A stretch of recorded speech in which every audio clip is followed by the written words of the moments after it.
Ministre de l'aide à la jeunesse, des maisons de justice, des sports et de la promotion de Bruxelles. C'est M. Mouillard qui l'interroge sur la lutte contre le risque de noyade dans les piscines. Monsieur le ministre, chers collègues, nous avons encore appris récemment, c'était courant du mois de novembre, qu'un jeune garçon, enfin un adolescent, s'est noyé dans une piscine publique. Alors si vous n'avez pas dans vos attributions les infrastructures sportives, vous avez bien l'attribution des pratiques sportives. Et donc l'objet de ma question, ce qui m'a frappé dans ce cas et dans une noyade qui a eu lieu également en 2011, c'est qu'on parle d'adolescents qui savent bien nager, qui n'ont pas de problème sur le plan sportif, et malgré tout le drame se produit et il y a noyade. Et donc je me demande s'il ne devrait pas y avoir une concertation avec la fédération de sport de natation pour voir quelles seraient les bonnes pratiques à avoir, normalement, notamment en termes d'encadrement. On parle évidemment des détecteurs anti-noyade, j'imagine qu'il y a de tout sur le marché, de faire en sorte qu'il y ait une réflexion sur le sujet pour pouvoir en amont éviter tel type de catastrophe. Parce qu'en lisant un article de presse, j'ai été relativement étonné, on parle d'une quarantaine de noyades par an qui, à mon avis, n'entraînent pas systématiquement la mort, fort heureusement.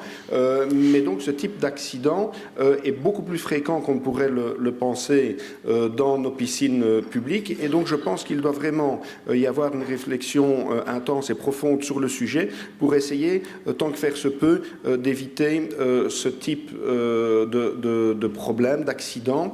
Et je pense que ce n'est pas qu'à travers les infrastructures sportives qu'on peut y arriver, mais également par rapport à certaines bonnes pratiques ou à certains bons réflexes à avoir. Je vous remercie. Merci, monsieur le député. Monsieur le ministre. Vous avez la parole, monsieur Madran.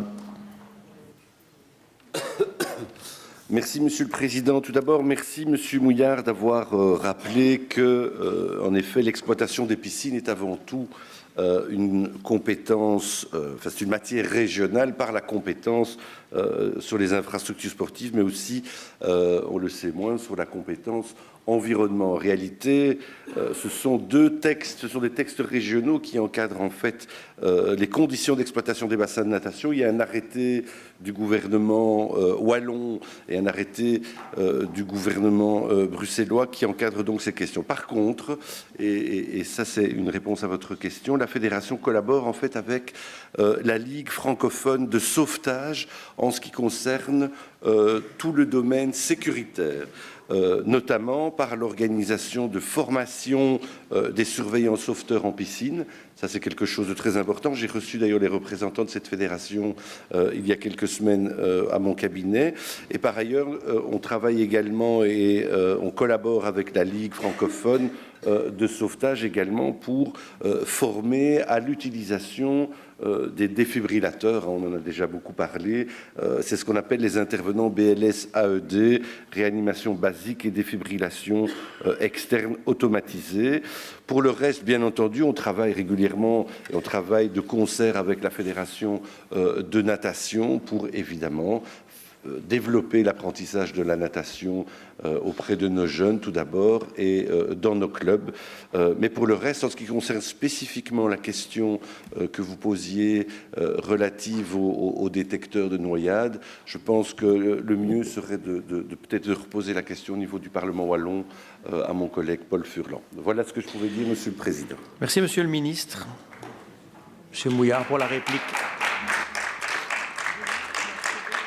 Merci, Monsieur le Ministre, pour cette réponse et je ne manquerai pas de relayer mes préoccupations également au Parlement wallon, mais vous aurez bien compris le sens de ma question, de dire, voilà, ici spécifiquement, ce sont de jeunes gaillards qui savent nager, à qui ça arrive, et donc avoir ce brainstorming, cette réflexion, je dis avec la Fédération de natation, mais ça peut être également avec d'autres interlocuteurs, pour essayer de trouver des solutions. Et si je vous pose la question, c'est parce que je ne les ai évidemment pas, pour trouver les solutions en amont pour que pareil drame n'arrive plus. Je vous remercie. Merci, monsieur le député. Nous passons aux questions.